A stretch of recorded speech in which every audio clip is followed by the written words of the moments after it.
I'm Abby, I have a lot of records, and this is Vinyl Monday.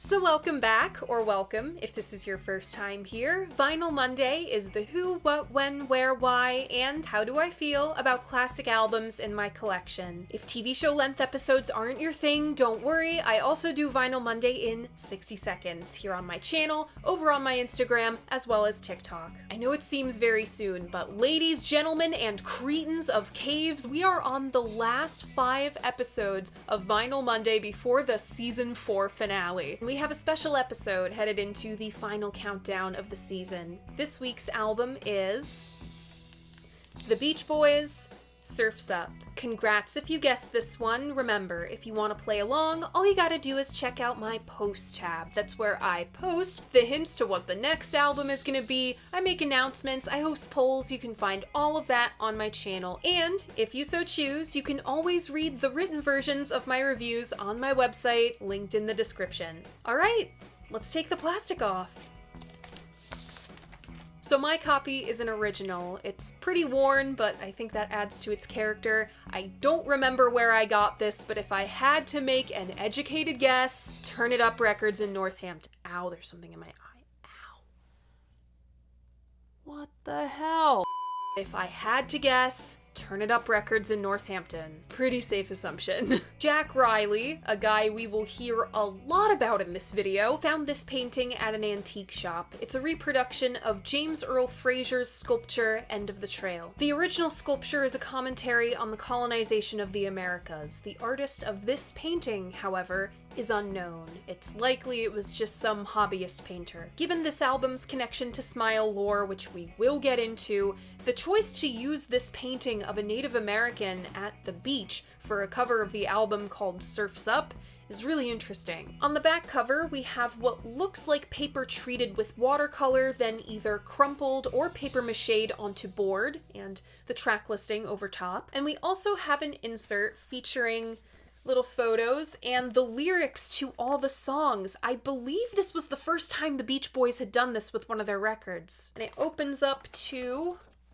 a photo of the desert. On Surf's Up, we have the late 60s touring lineup of the Beach Boys, fronted by Mike Love. Though Carl Wilson is now appointed as band leader, he sings lead vocals on Long Promised Road, Feel Flows, Till I Die, and Surf's Up. Brian Wilson singing lead vocals on Take a Load Off Your Feet and co-lead on Till I Die and Surf's Up. For reasons we'll get into in the next chapter of the video, Dennis Wilson only contributes backing vocals to Student Demonstration Time and the title track. We also have Al Jardine singing lead on Looking at Tomorrow, and Bruce Johnston, who sings lead on Disney Girls. Our special guests include future Beach Boys member, current member of the Flames, Blondie Chaplin on bass, Daryl Dragon, aka The Captain, playing keys, bass, and vibraphone. Members of the Wrecking Crew can be heard on Surf's Up. Jack Riley, there he is again, get used to hearing his name, sings lead on A Day in the Life of a Tree. Van Dyke Parks also contributed vocals to that song and the lyrics of Surf's Up. Surf's Up was produced by the Beach Boys. Roll transition.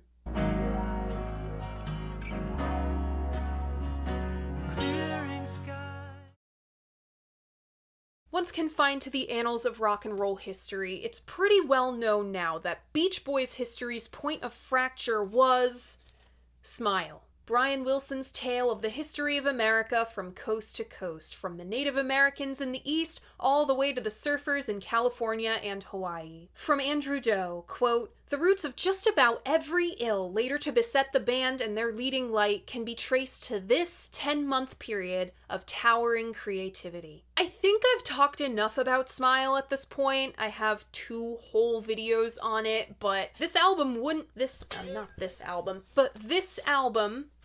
have its title track without it. In fact, this album definitely wouldn't have happened at all had Smile not played out the way it did. So let's very quickly examine why Smile fell apart. I'll start with the reason no one talks about enough. Smile was in a constant state of flux by nature of how it was written and recorded. Always being swapped around like balls under a cup. No one knows what the intended running order of Smile was.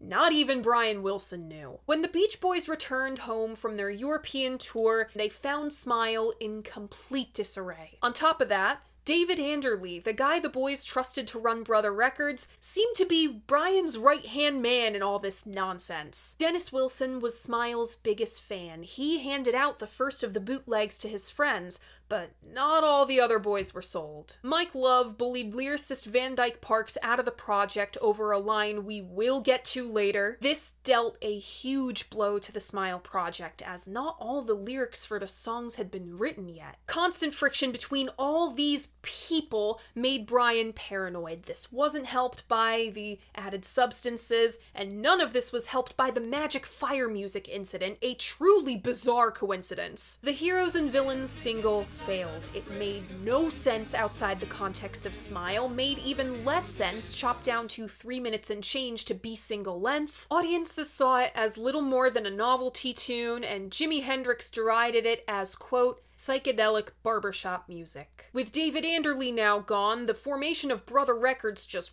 was not going to plan, and as Terry Melcher described, quote, knowing that everyone in that group was married and had children and a house, I think Brian felt like more of a benefactor than an artist. I picked that up a few times, that he felt like he was expected to do certain things on time. We'll have a hit record every 3 months, a tour every 2 months, and an album every 4 months. He was the creative force, and there were 5 other people, 5 other families, relying on his creativity. At a certain point in the spring of 1967, it dawned on Brian that he had just bitten off more than he could chew. Smile was just too big for one man to complete. He needed support from those he was supporting, and he didn't have that anymore. From the Smile vs. Smile episode, Brian's brothers and bandmates no longer believing in the vision, that's something a sentimental, sensitive, lifelong people-pleaser just can't get past. In May of 1967, Derek Taylor officially announced Smile was shelved in the Disc and Music Echo. A couple weeks later, at the last possible moment to do so, the Beach Boys are forced to drop out of the Monterey Pop Festival.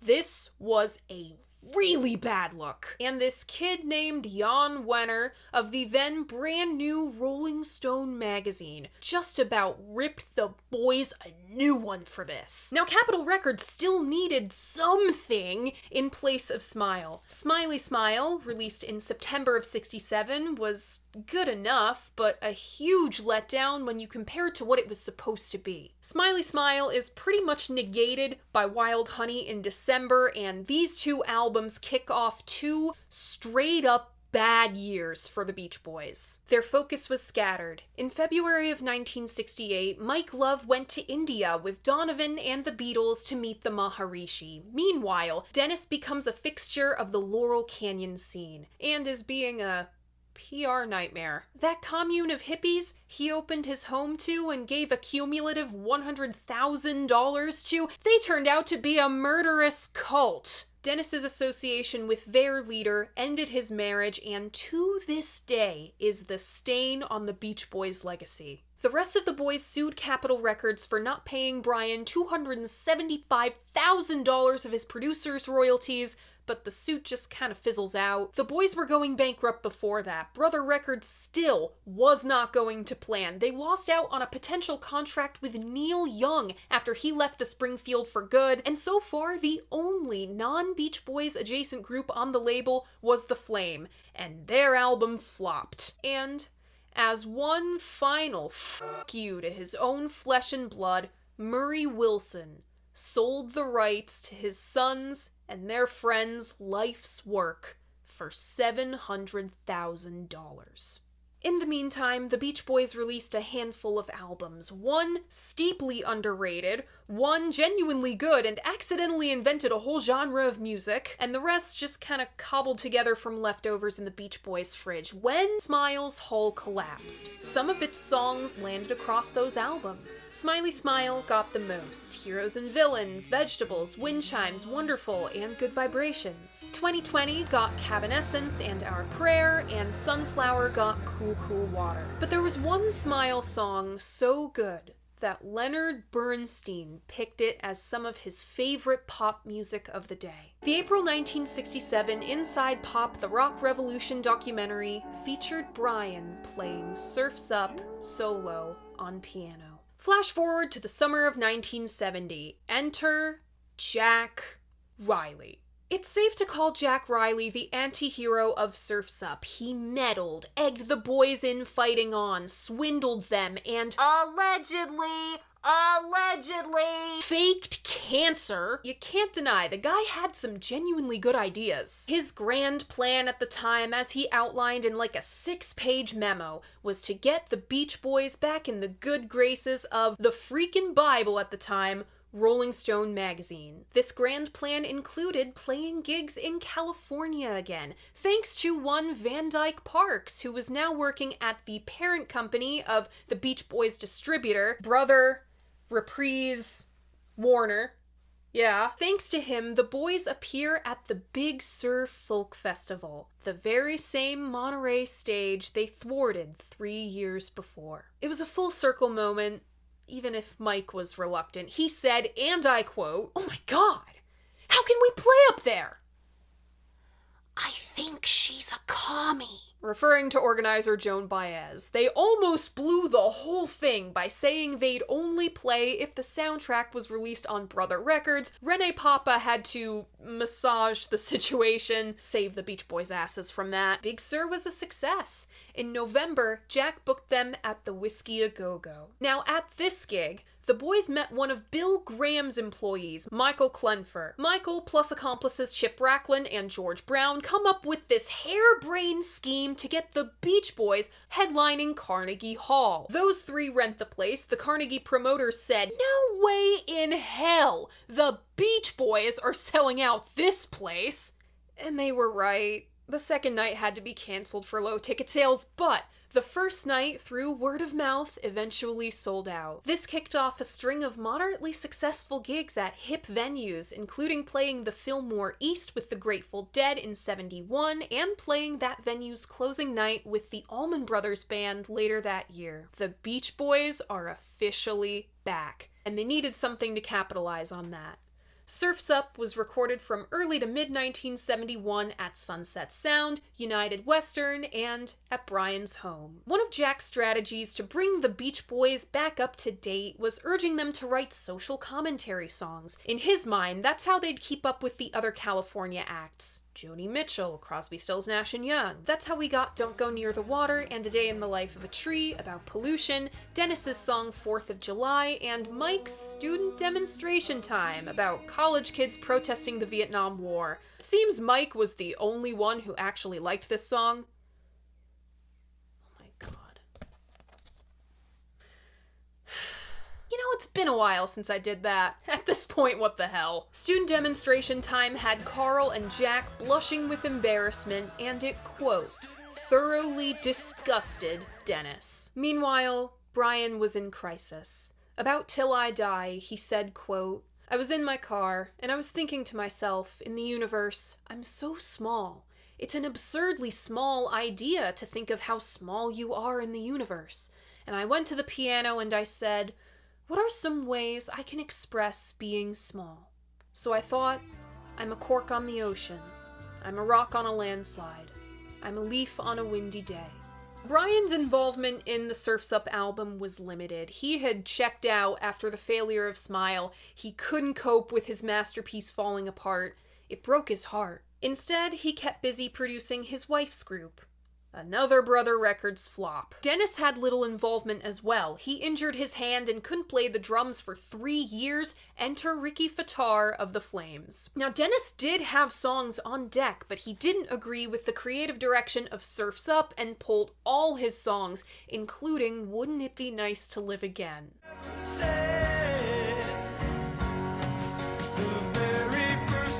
As a result, stuff that really should have stayed on the cutting room floor wound up on the album. Claims that Brian didn't want Surf's Up, the song, released, but as Van Dyke Parks pointed out, quote, "If they call that album Surf's Up, we can pre-sell 150,000 copies and Brian can keep his house on Bellagio." Warner agreed, and they ditched the working title Landlocked. The track listing of Surf's Up goes as follows.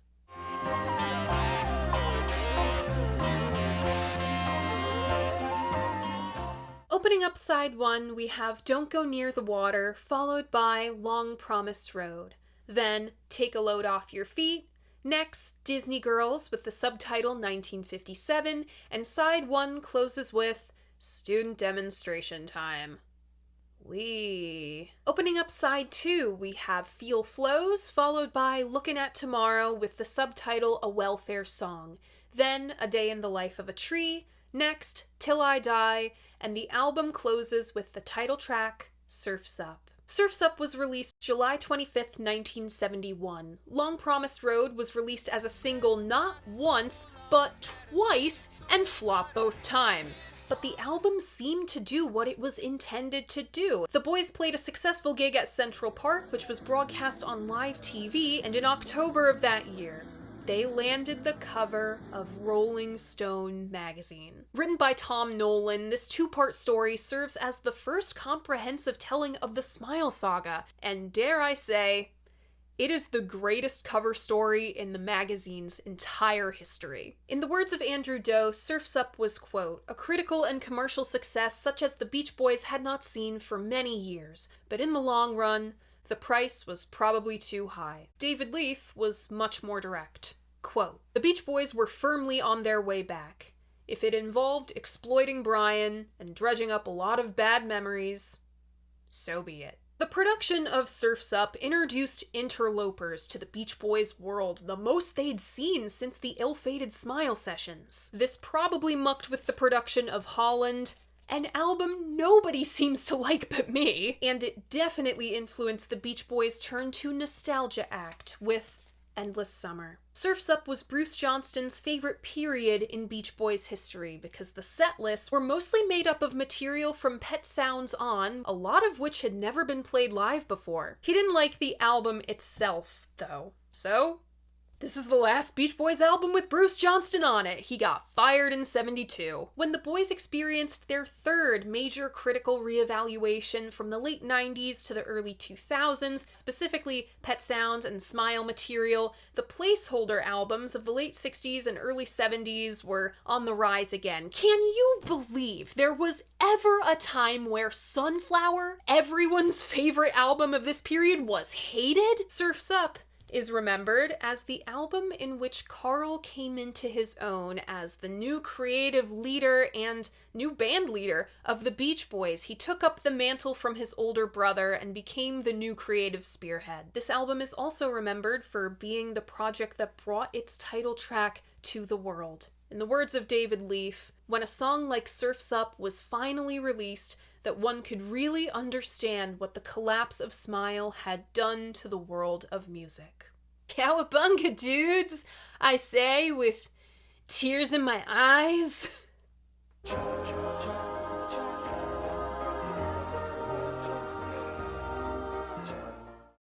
Of the post-Smile Beach Boys, this was never my go-to album. It would have been Sunflower or even Holland. I remember clear as day when Giggins asked me, like, "Oh, what are your favorite Beach Boys albums?" I said Sunflower, I might have mentioned Friends, and I went, "Oh, Holland." And he goes, Really? I even like Smiley Smile. As patchy as it is, I appreciate its quirky feel. I didn't pay Surf's Up much mind until I spoke to God Only Knows author David Leaf. This was an interview I conducted with him in the spring in promotion of his Smile book, hearing how this recording of Surf's Up quite literally changed his life path. A college kid pursuing a very different career hears a song unlike anything else they've heard and inspires them to pursue a crazy dream writing about music. Does that sound familiar to you at all? That inspired me to take another look at Surf's Up and changed my perspective. A Pet Sounds Redux would be a better and more traditional tribute to Brian Wilson, but I'm saving that for its 60th anniversary next spring. I've already covered Smile pretty extensively. Why not examine one of the ripples cast from Brian's initial attempt at his masterpiece? Surf's Up feels odd. Not mincing words there. It's trying to sound like Brian's arrangements, and you can tell because he's hardly on this thing. The songs come from so many different voices, even Jack Riley's. Surf's Up opens with Don't Go Near the Water. What a song to open a Beach Boys album called Surf's Up with. All of our young lives, these guys have said we're going on a surfing safari and to have fun taking our 409 to the beach to surf. And now they're warning us, don't go near the water. It gives the phrase Surf's Up an apocalyptic or dangerous edge. I love this song's arrangement. The chords are dissonant and uncanny. Backing vocals through the second verse take these huge steps up with uneven steps down. The Moog synthesizer, played by Steve Desper, makes this album what it is, where a more pure instrument like piano or bells would invoke clear water. The artificial sound of the Moog makes the water feel viscous, polluted with oil. The song modulates to a quintessentially Beach Boys key at the end, letting the fabulous group vocals shine. Juxtaposing an old Beach Boys moment like this with the new is haunting. We can hear those old records, but they don't feel the same. We can't go back to that innocence. And this section is haunting for us modern listeners who know how big a role harmonica and fiddle and mandolin played in Smile. What drags this song into the undertow are the lyrics. Other writers have qualms about don't go near the water, don't you think it's sad, our water's going bad, but I don't. This childlike word choice adds to the uneasy feeling, and save for Pet Sounds and Smile, written by Tony Asher and Van Dyke Parks respectively, these guys were never known as Dylans. I do have a bone to pick with the line, toothpaste and soap will make our oceans a bubble bath, so let's avoid an ecological aftermath. It's not made much better by singing it with such conviction and breaking into a Paul McCartney.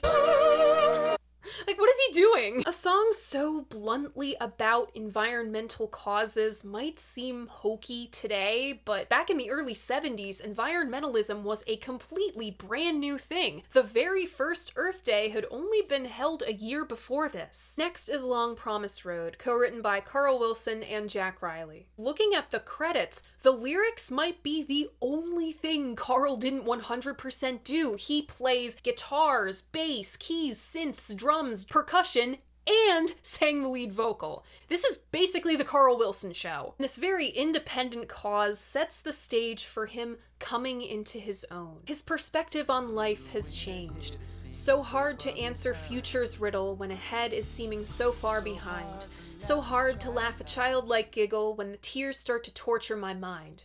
We are our own worst enemies, and that's not helped by any circumstances we may encounter along the way. Lord knows the Beach Boys' circumstances were just about as bad as they could get in the late 60s. It doesn't get much worse than associating with Charles fucking Manson. So hard to plant the seeds of reform, to set my sights on defeating the storm.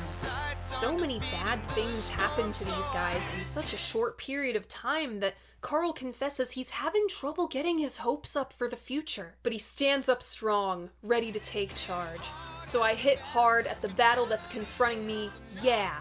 Knock down all the roadblocks a-stumbling me, throw off all the shackles that are binding me down. He sings it like he means it. He's ready to hit the long-promised road at dawn, even if there are bumps on the way. The synth solo is futuristic and fucking groovy, and the inclusion of drum machine, at least I think that's drum machine, I swear that's a drum machine, is super cool. The Beach Boys were embracing new technology at this time. It's really cool to think that if this is a drum machine, in fact, Sly Stone was experimenting with it at the same time. Take a Load Off Your Feet was a leftover from Add Some Music, a working version of Sunflower I didn't even mention because that is honestly a topic for another episode. I have very little to say about the song because it makes me mad.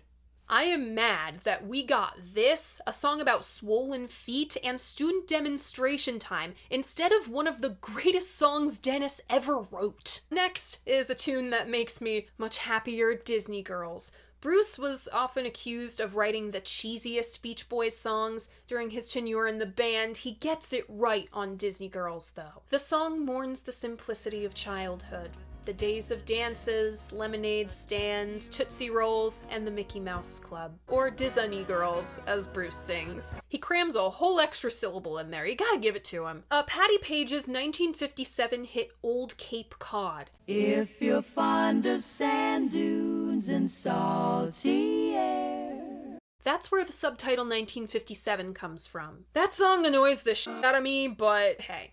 I get why it's here. It invokes the squeaky clean, naive time. Bruce's tender, boyish voice carries that innocence, but his performance has weight to it, especially through the bridge and the key change. The lyrics may not know it, but the performers do. We can't go back to this time. Oddly enough, Disney Girls is a hint of what we'll see in broader American culture through the mid to late 70s, through Watergate and our botched exit from Vietnam. It was a return to the perceived innocence of life before the Kennedy administration. It's a turned-back world with a local girl in a smaller town. Hemlines got longer, bowling shirts and two-tone shoes came back into fashion. The colonial revival came with America's bicentennial. Everything was suddenly red, white, and blue. We really see this in the 1950s revival through the 80s with all the pastels and rock and roll revivalists. Student Demonstration Time is one of the most derided songs in the entire Beach Boys canon. I'm gonna be real with you.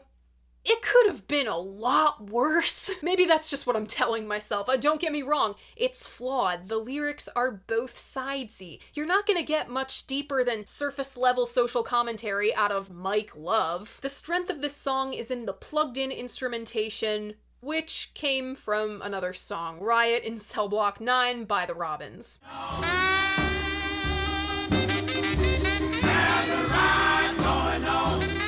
A song the Beach Boys worked into their live sets in this era. Holy mixing error. Why is the siren so much louder than everything else? What is this, a Bob Dylan harmonica solo? This song came 4 years too late for it to mean anything. Even later, if you count shouting out Berkeley free speech. That was in 1964, when the Beach Boys were at the peak of their escapist surfing cars and girls phase. The album redeems itself with the side 2 opener and Carl's defining song, Feel Flows. Cameron Crowe chose this song for, I think, the end credits of Almost Famous. It tries on the exercise of alliteration. Whether whistling heaven's clouds disappear, where the wind withers memory, whether whiteness whisks soft shadows away, white hot glistening shadowy flows, feel flows. That repeating W sound plays really well with the reverse echo effect on Carl's vocals. It teases out the soft W sound, juxtaposed by that harsh guitar solo, layer that in with the flute solo and I think saxophone, maybe clarinet. Super cool. It's the most psychedelic moment on the album. Looking at Tomorrow is Al's song of a classic blues tale. The guy's lost his job and he's relying on whatever odd jobs he can find to make ends meet. It's almost as classic of a blues trope as My Woman Did Me Wrong. This is my favorite eerie song on the album. The super processed acoustic guitar feels unbearably hot, like toiling away in the beating sun. When Carl's reverse echo felt like a cool breeze, Al's feels like heat stroke. I understand this is gonna be really weird, but there are elements of this song that are reminiscent of Led Zeppelin. This is yet another instance of a stairway song. I've been laying on my back like a freight train off a track. There's a lady who's sure all that glitters is gold. And this motif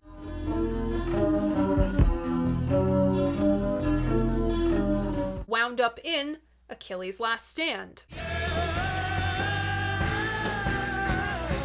We're heading into the last 3 songs on the album, all written by Brian Wilson. They're 3 of the best. I'm really not surprised. This is Brian Wilson. He wrote Stone Cold classics in his sleep. But A Day in the Life of a Tree is odd. Jack does his best Brian impression on the lead vocal. He claimed he was tricked into doing it. Whether or not this was in earnest or one of Brian's put-ons, as so many authors love to use that terminology, whatever it was, who knows. The organ, though, is breathtaking. It reminds me of the stuff Neil Young would do with organ.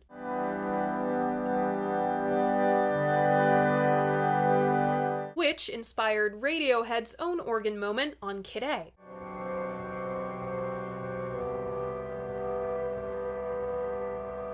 It might just be me having that context, but hearing that organ reaches into my chest and seizes my heart. There are 3 Beach Boys songs that stand out from the rest for me. The Lonely Sea, Brian's first masterpiece. The Lonely Sea.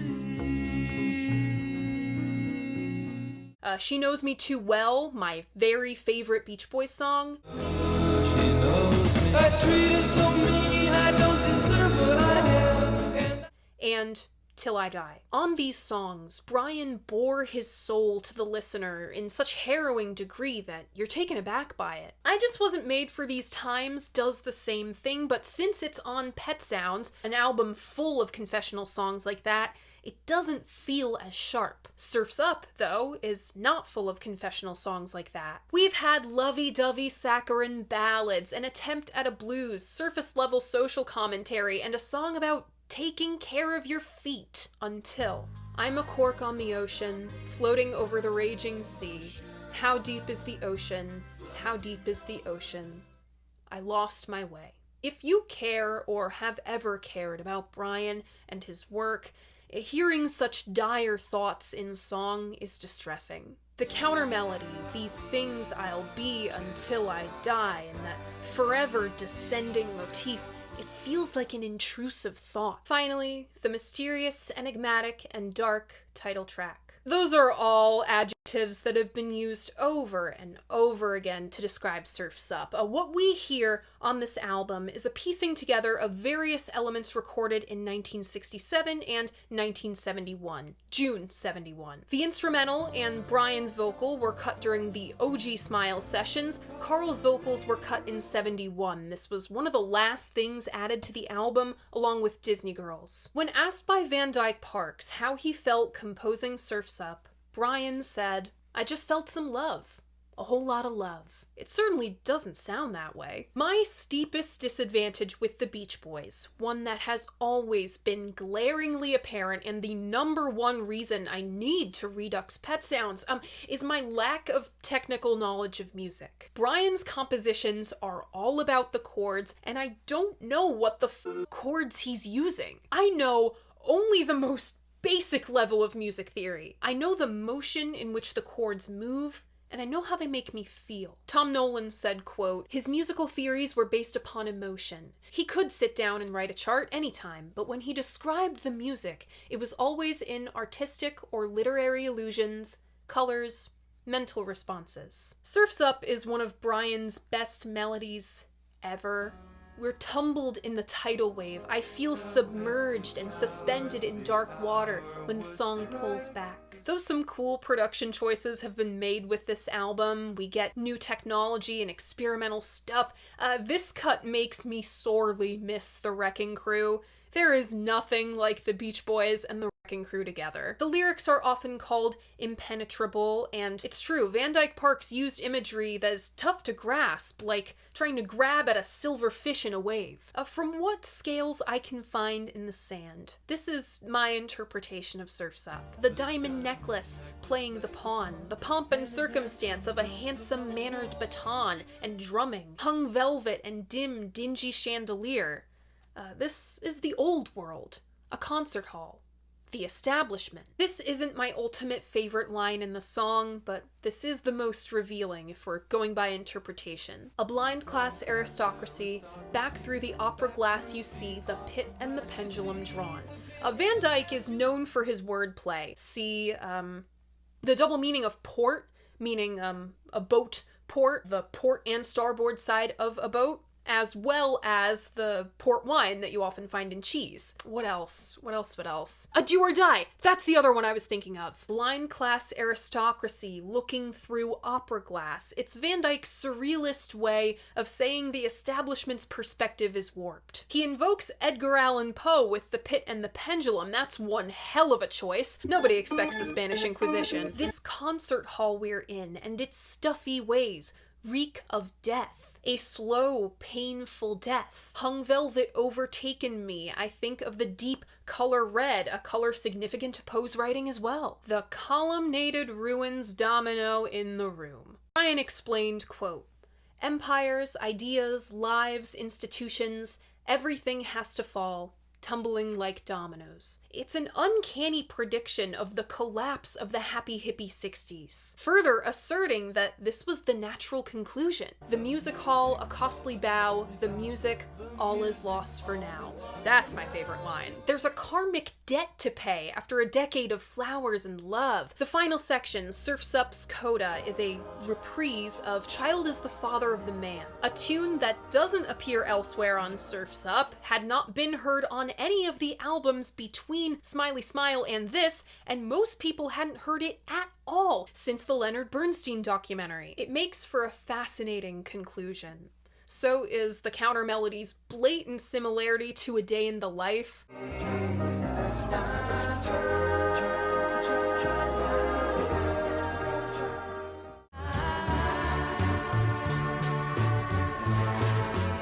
I don't know why more people don't point that out. It's so obvious. It's hard to separate my prior knowledge of Child is the Father from this iteration of Surf's Up, but I imagine audiences at the time were mystified by this. To end this chapter of the video, I would like to read some from the tribute to Bryan I posted a couple days after his passing. I've only ever associated Brian Wilson's music with joy. My dad's favorite Christmas album was... I actually have 2 copies of this one. Nope, that's the Beatles. There we go. My dad's favorite Christmas album was this one. The Beach Boys' Christmas. I have tried to write an episode about this album for 3 years now, but I've shelved it every time because how do you quantify joy? How do you critique a childhood memory? The Beach Boys were the soundtrack to my dad's childhood. Lots of sun, sailing, and water, as it was the soundtrack to mine, with a lot less sun, sailing, and water. Of course, Pet Sounds is one of the greatest albums of all time. Of course, Smile was the greatest album almost made. Of course, Brian Wilson was a musical genius. Through his career spanning across 6 decades, he was the composer soundtracking life's most beautiful moments. Growing up, falling in love, falling apart, splashing around in the waves, Christmas morning. He crafted melody and harmony like no one else could. Modern Mozart, modern Gershwin. Those songs brought us so much joy. But then there's Surf's Up. There's so little joy comparatively. It's burdened by the knowing after a sunny childhood. Its stinkers hold it back from being Pet Sounds level good, but as a whole, in wake of the generational loss of innocence that the late 60s were, this album gave the Beach Boys cred again, where its positive attributes, maturity, deepness, darkness, experimentation, were because of Jack Riley's meddling or in spite of it, that's up to you to decide. From Terry Melcher in that Beach Boys cover story, quote, Brian left the music, yes, he left it. It never left him. In a world that seems to grow more brutal by the day, it's difficult to hold the line of joy, fun, and whimsy. In time, Brian would triumphantly reclaim his own. His ear should be willed to the Smithsonian, yes, but his spirit was one of a kind. He wholeheartedly believed in love and goodness, even when the world didn't show it. He filled the world with love and knew he did good for doing it. He showed that joy, fun, and whimsy are essential to the creative process and to life itself. Brian showed us you can, in fact, lead with love and mercy. As Surf's Up evidences, living like that will hurt like hell. It can be cork on the ocean, leaf in the wind, dissociating at the opera level lonely. But you can change the world through this. Brian's philosophy was genius. Why do I say all this in relation to Surf's Up, an album Brian is hardly on? There's a gaping hole in this album, one that only grew through the split in the Beach Boys' public image and personality on record that got increasingly bizarre as the decade went on.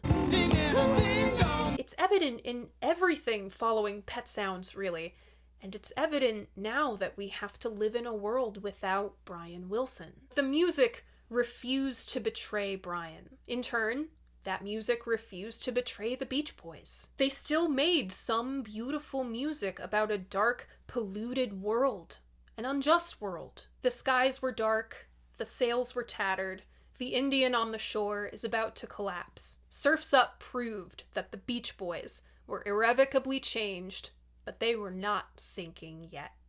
My personal favorites off this one are Feel Flows, A Day in the Life of a Tree, Till I Die, and Surf's Up. Honorable mentions go to Don't Go Near the Water and Disney Girls. Remember, if you want to keep up with all of my favorites from all of the Vinyl Mondays, I have a Spotify playlist linked in my description. I update it every week. And that's it! If my logging system can be trusted, that was the 150th episode of Vinyl Monday. That was Surf's Up by the Beach Boys. And with that, I am officially retiring this channel's oldest joke, our swear, the only way I know how. Fuck, piss, motherfucker.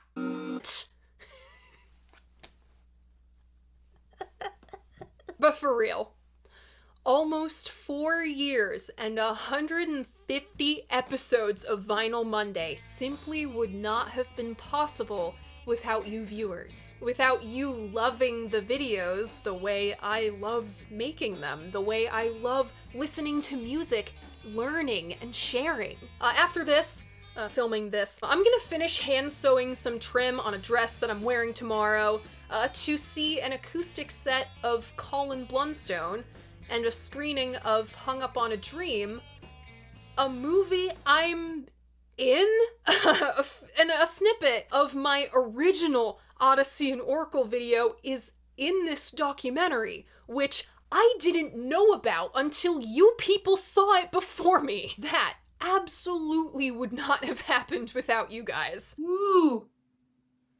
Hello. It is like 1:13 in the morning.